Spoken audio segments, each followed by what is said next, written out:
He called himself a professional, stood in that break room in his pressed shirt and his city lanyard, looked Darius right in the eye and said, "Men like you don't belong in positions like this." Darius Owell didn't say a word back. He just picked up his mop, wrung it out over the bucket, and kept walking. That was a Tuesday. By Friday, Darius was in handcuffs. People who knew Darius from the neighborhood would tell you the same thing. That man never walked past somebody who needed help. Never. His mother, Miss Eunice, raised him that way in a 2-bedroom apartment on the east side of Raleigh, where the radiator rattled all winter and the hot water gave out every other week. She worked double shifts at a hospital laundry her whole life, and never once complained loud enough for her children to hear. She just kept moving. And Darius watched her do it. He absorbed it like light. He was 29 when he got the night shift janitor job at Ashgrove Municipal Tower. The kind of building that has a fountain in the lobby and a security desk nobody ever really needs, because the people who work there have already spent their whole lives making sure they'd never need it.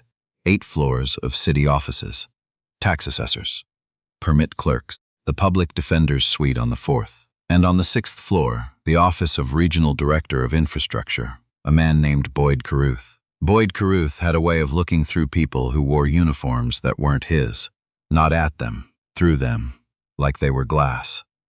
Darius had noticed it the first week, the way Carruth moved through a hallway and never acknowledged a single maintenance worker, never held a door, never nodded. It wasn't even hostility. It was something more efficient than hostility. It was erasure. Darius cleaned Carruth's floor every night, emptied his wastebasket, wiped down the break room counters. Once he found a set of keys on the floor near the elevator. Car keys, office keys, a small brass one that looked like it belonged to a lockbox, and he brought them straight down to building security. The guard logged them. Carruth never said anything about it. That was fine. Darius wasn't doing it for the thank you. What Darius was doing, the thing that actually mattered, the thing that would eventually change everything, was noticing. He noticed the woman on the 3rd floor who stayed until 9 every Tuesday because her bus didn't run conveniently and she was afraid to walk the parking garage alone. Her name was Mavis Gould, 63 years old, worked in the Veterans Benefits office, had a bad hip she never mentioned. Darius started timing his floor 3 sweep so he'd be near the elevator when she left. He never made a big show of it. He'd just be there. Mavis started leaving him a butterscotch candy on the filing cabinet near the door. He never told her he didn't really like butterscotch. He ate everyone. He noticed the kid on security, 19 years old. Name tag said Philip, who was studying for his GD on the overnight shift and was clearly struggling with the math sections. Darius had done 2 years of community college before money made the decision for him. He'd sit on his break with Philip sometimes, not tutoring exactly, just talking through it. Think of it like this. What's the thing you already know? Start there. Philip passed his GD in March. He bought Darius a gas station coffee and a scratch ticket. Darius won $2. He kept the ticket. None of this was remarkable to Darius. He wasn't building a reputation. He wasn't networking. He was just present, in the way his mother had taught him to be present, in a world that was always trying to make people like them feel invisible. Then came the night of November 14th. Darius was doing his last sweep of the 6th floor around 11:15 when he heard something. Not a sound exactly. More like the absence of a sound that should have been there. The normal settling of the building at night, the hum of the HVAC, the distant elevator cable. All of that was still. And underneath it, barely, was something else. He stopped. Stood still in the hallway with his cart. There it was. A faint sound from the stairwell at the end of the corridor. Like something falling, or someone sitting down very slowly against a wall. He pushed through the stairwell door. She was on the landing between the 5th and 6th floors, an elderly woman, maybe 80, maybe older, sitting with her back against the cinder block wall and her legs out in front of her like she'd been placed there. She was wearing a good coat, wool, the kind with big buttons. One of her shoes had come half off. Her eyes were open and she was looking at the middle distance, not at Darius, not at anything. "Ma'am." He crouched down, not too fast. "Ma'am, are you all right?" She blinked, looked at him. Her eyes were gray and clear, actually, clear in a way that surprised him. "I was looking for the 4th floor, she said. "I had an appointment." "It's 11 o'clock at night," Darius said, as gently as he knew how to say anything. She considered that. "That seems wrong," she said. Her name, he would find out later, was Ida Fenn. She was 81 years old. She lived in an assisted living facility called Meadow Trace, 11 blocks from the municipal building, and she had walked out of a side door that afternoon during a shift change, and nobody had noticed she was gone for nearly 6 hours. She had dementia. Moderate to severe, according to her file. On good days, she knew her name, the year she was married, and the name of her cat from 30 years ago, whose name was Gerald. On harder days, those things blurred. This had been a harder day, but she had been, in her working life, a paralegal. 40 years at a firm downtown. She knew what a municipal building looked like.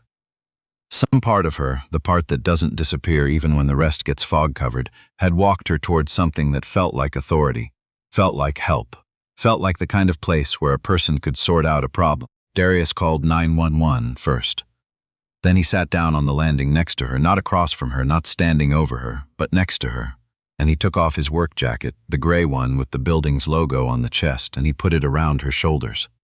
Gerald was a very stubborn cat, she told him. Most of them are, Darius said.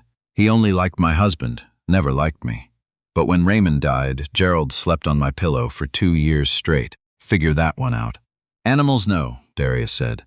She looked at him, fully, this time. You're kind, she said. You remind me of my nephew. The paramedics came. They were good, unhurried, professional. They got Ida onto a stretcher. She reached back toward Darius as they took her down the stairs. My jacket, he said to one of the paramedics. Can you? Just keep it on her until she's inside somewhere warm. The paramedic nodded. Darius went back to work. He had 2 more floors to finish. He didn't think much about it afterward. He filed a brief incident report with building security. He went home at 1:30 in the morning. He slept. The call came 8 days later. It didn't come to Darius.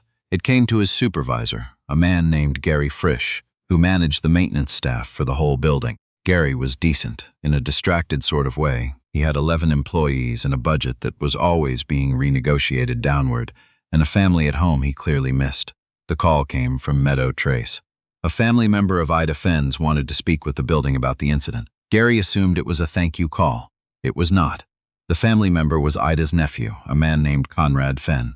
Conrad was 54. He wore expensive glasses and managed a real estate portfolio that included 4 properties in the greater Raleigh area, 2 of which were in Ida's name from a trust her late husband had set up. Conrad had power of attorney. He had, according to people who knew him and would only say so quietly, been waiting for a very particular window to begin the process of liquidating those properties. Conrad told Gary that Darius had no business entering that stairwell, that he had handled his aunt without authorization, that she had been found in a state of distress, and that her personal belongings, she had been carrying a small handbag, had been disturbed. The handbag, that was the word he used. Disturbed. He was suggesting, without saying it plainly, that Darius had gone through the old woman's bag, that there had been something taken. Gary, to his credit, pushed back, told Conrad that his employee had called 911 and stayed with Mrs. Fenn until paramedics arrived. Conrad said that was all well and good, but that his aunt was in a fragile mental state and had reported that the man who found her had gone through her things. What Ida had actually said, according to the nurse who'd been present, was, he put something around me. She'd been trying to describe the jacket. Conrad had heard what he needed to hear. The complaint went up to building management. Building management was risk-averse in the way that municipal offices tend to be. They did not want any liability, and Boyd Carruth, who sat on the building's internal review committee, heard the name of the janitor on the 6th floor, and something shifted in his face. Darius was called in on a Wednesday morning. He wasn't given time to prepare. He came in his street clothes because nobody told him it was that kind of meeting. He sat across from Gary and 2 people from HR and a woman from the city's legal office named Patterson, and they told him there had been a complaint. They didn't tell him, at first, what the complaint was. He asked. They told him. He sat with it for a long moment. The accusation, that he had taken something from Ida Fenn's handbag, sat in the middle of the conference room table like something radioactive. Nobody wanted to touch it. Nobody wanted to be the one to say, we think you did this, but nobody was saying we don't either. I found an elderly woman alone in a stairwell at 11 at night, Darius said. I called 911. I gave her my jacket. I stayed with her until the paramedics took her. We understand that, Patterson said. Do you? Silence. He was suspended pending investigation. badge and access card collected at the door. The thing about being suspended from a job like that is that nobody sees it. There's no announcement. There's no story. You just stop showing up and the building keeps running, and the people who ride the elevator past the 6th floor never know the difference. Darius's name wasn't in any paper. He wasn't a public figure. He was a man who mopped floors at night and was now, officially, a man under investigation for theft from a vulnerable adult. He told his mother on a Thursday evening. He drove to her apartment and sat at her kitchen table and told her the whole thing. Miss Eunice listened without interrupting. When he finished, she was quiet for a moment. Then she got up, got him a glass of water, set it in front of him, and sat back down. "You called 911, she said. "First thing, and you stayed. I wasn't going to leave her on that landing, Mama." She nodded slowly. "They know that. They're acting like they don't." "They know it," she said again. Firm. "The question isn't what they know. The question is what they decide to do with what they know, and that's not in your hands." She put her hand over his. "What's in your hands?" He didn't have an answer that night, but Mavis Gould did. Mavis heard about it through the building's informal network, the one that runs through break rooms and parking garages, and the 30 seconds of elevator conversation that people actually mean. She heard it from a permit clerk named Donna, who heard it from someone in building services who'd been in the room adjacent to the meeting. Mavis was not, by nature, a confrontational woman. She was 63 years old with a bad hip and a long career of doing her work carefully and not making trouble. She had learned, over decades in a government office, that making trouble tended to cost you more than it cost the people you were making it with. But she thought about those Tuesday nights, about the sound of Darius's cart in the hallway outside the elevator. The way he'd be there every single time, without her ever having asked, without it ever being discussed. Just there. She called Philip, the overnight security guard who she'd seen talking with Darius on breaks. Philip, who was 19 and had recently passed his GED and felt, maybe for the first time in his life, that he had something to protect, said yes without hesitating. And then Mavis thought about one more person. Her name was Loretta Vann. She was a staff attorney in the public defender's office on the 4th floor, and she was 34 years old. And she had grown up in a neighborhood in East Raleigh that was not entirely different from the one where Darius grew up. She had worked her way through law school on scholarships and loans and a stubbornness that her professors had sometimes called difficulty, and she had decided to call precision. Loretta didn't know Darius personally, but she knew the shape of what had happened to him. She had seen that shape her entire career. The way an accusation could function as a sentence before any process began. The way certain people were presumed guilty of intentions nobody would bother to assign to someone with a different zip code. She said she'd look at it. Then she looked at it. Then she said she'd make some calls. The formal hearing was set for a Thursday morning in a conference room on the 8th floor of Ash Grove Municipal Tower. It was not a criminal proceeding. It was an internal employment review with potential referral to the city's misconduct office. But Conrad Fenn had hired a private attorney who arrived with a folder of documents and a practiced expression of concern for his client's vulnerable elderly aunt. Darius sat at the table in a collared shirt his mother had ironed that morning. Loretta sat beside him. She had a notepad and a pen. She looked perfectly calm. Boyd Carruth sat on the panel. He had arranged it that way. The hearing began. Conrad's attorney laid out the complaint, the disturbed handbag, the vulnerable adult, the janitor with unsupervised access to the building at night. Then Loretta spoke. She noted, first, that the 911 call log from November 14th showed Darius had called at 11:19 p.m., 4 minutes after he entered the stairwell, which was not the behavior of someone with theft as his intention. She noted, second, that the paramedic report documented a gray work jacket found on the patient upon arrival, a jacket belonging, by his own account, and confirmed by building records of his uniform, to the employee now under investigation. She noted, third, that the handbag Conrad referenced had been examined by Meadow Trace staff when Ida was brought in, and that no items were reported missing. There was no inventory discrepancy. There had been, according to the intake notes, a $20 bill and a library card and a photograph. All present. Conrad's attorney shifted. Then Loretta said, "I'd like to call 2 people who are waiting outside." The panel chair looked uncertain. This wasn't a courtroom. There wasn't a formal procedure for witnesses. Loretta said, "It's your choice, but I think you want to hear them." Mavis Gould came in first. She sat down, smoothed her skirt, and told the panel about Tuesday nights. About what it meant in a parking garage at 9 in the evening to hear someone else in the building. To know the cart would be there. She said, "I never asked him. He just understood." Her voice didn't waver. Philip came in second, 19 years old in his security uniform, clearly nervous, clearly deciding to be there anyway. He talked about studying for his GED, about the way Darius had explained something to him about percentage problems by connecting it to something Philip already cared about. Basketball statistics, of all things. He said he didn't have to do that. It wasn't his job. He just did it because it was the right thing. He paused. "That's the only reason he ever does anything," Philip said. "Because it's the right thing. I've watched him for a year. That's all I've got."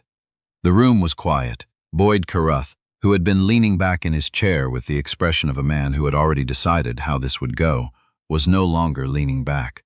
Conrad's attorney asked for a recess. He spent 12 minutes in the hallway. When he came back, he said his client wished to clarify the nature of the complaint, that it had perhaps been mischaracterized in the initial filing, that the family's primary concern was, and had always been, the welfare of Mrs. Fenn. The panel chair looked at Conrad Fenn. Conrad Fenn looked at the table. The investigation was closed. Darius was reinstated, with back pay for the suspension period effective immediately. Boyd Carruth signed the paperwork. He signed it without looking up. Darius went back to work the following Monday. Same building, same gray uniform, same cart with the wheel that pulled slightly left. He did the 3rd floor first, because that was his pattern. And when he came off the elevator, he found a butterscotch candy sitting on the filing cabinet near the door to the Veterans Benefits office. He stood there for a moment, holding it. He didn't know how to name what he felt. It wasn't victory. It was something quieter and more permanent than victory. It was the feeling of having been seen, actually seen, by people who had no obligation to see him and chose to anyway. He ate the butterscotch. It was, he had decided, not actually that bad. Loretta would later say that the case wasn't complicated legally, that the documentation was straightforward, the complaint was thin, and the only reason it had gotten as far as it did was because somebody with institutional power had decided to give it legs. What she didn't say, but meant, was that it only got resolved because 3 people decided that knowing something wasn't enough, that you had to show up with what you knew, that staying quiet when something was wrong was its own kind of action, and not the kind anyone should be comfortable with. Mavis went back to her desk. Philip went back to his overnight shift. Loretta went back to the public defender's office and a stack of case files that needed her before this one had. And Darius Owell went back to work, because the building still needed cleaning. And he was still the one who did it right. There's a certain kind of person the world doesn't notice until something goes wrong. The ones who show up in the cold, the late shifts, the stairwells, nobody checks. The ones who call 911 first and ask questions second. Who give you their jacket before they know your name. Think about who that person has been in your life. The one who was just there, without explanation, without fanfare, at exactly the moment you needed them. Say their name. Put it somewhere it won't disappear. They deserve at least that much.